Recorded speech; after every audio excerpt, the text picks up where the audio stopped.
Если сотрудник показывает растущие статистики, метрики, то есть, да, но при этом допускает незначительные ошибки, разные ситуации, стоит ли его наказывать? Как разумно выйти из этой ситуации, не потеряв сотрудника? Вообще, я вам скажу так, все люди совершают ошибки.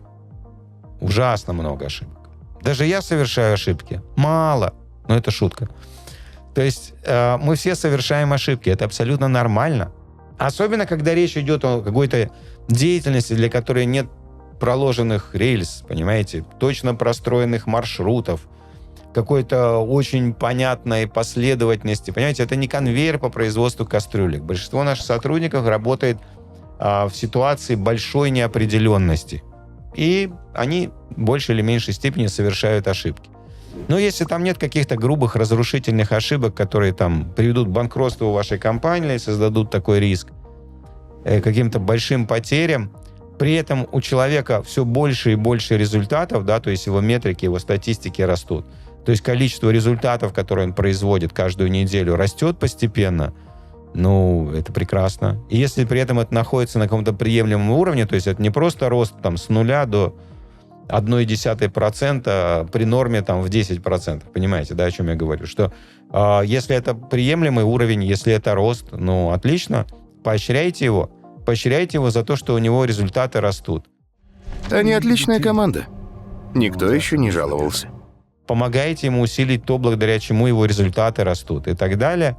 А ошибки, ну, потихоньку исправляйте, помогайте ему исправить. Обычно люди совершают ошибки из-за некомпетентности, из-за того, что они не планируют свою работу, да, и потом просто забывают про какие-то задачи, и это превращается в конечном итоге в проблему. То есть помогите ему освоить планирование, управляйте хорошо этим сотрудником. С моей точки зрения, наказания не работают вообще. Наказание имеется в виду какие-то действия, которые приводят к расстройствам, к потерям, к ощущению потерь у сотрудников. Ну, то есть наказание, штраф, да, штрафовали, ну, зашибись. И сотрудник себе в голове там поставил отметку. Ага, они меня наказали, отняли мои деньги, которые я должен был заработать.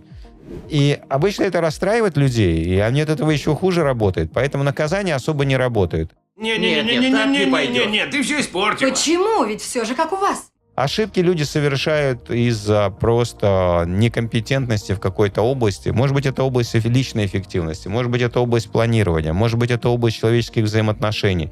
Ну, попробуйте его прокачать в этой области, попробуйте ему объяснить, почему это ошибка, попробуйте его научить тому, как действовать, чтобы не допускать никаких ошибок в этой области и уменьшите количество ошибок. Но в целом, если у него результаты растут, знаете, есть такие принципы менеджмента, которые сформулированы не мной, они давно сформулированы, они очень мудрые, что если у вас есть постепенный рост, то вы удерживаете этот рост тем, что вы вообще ничего особо-то и не меняете. Вы просто потихоньку подкручиваете то там, то сям, вы потихоньку усиливаете, улучшаете, и при этом вы не делаете никаких резких движений, при этом вы не делаете никаких резких наказаний, и за счет этого вы поддерживаете, собственно говоря, рост.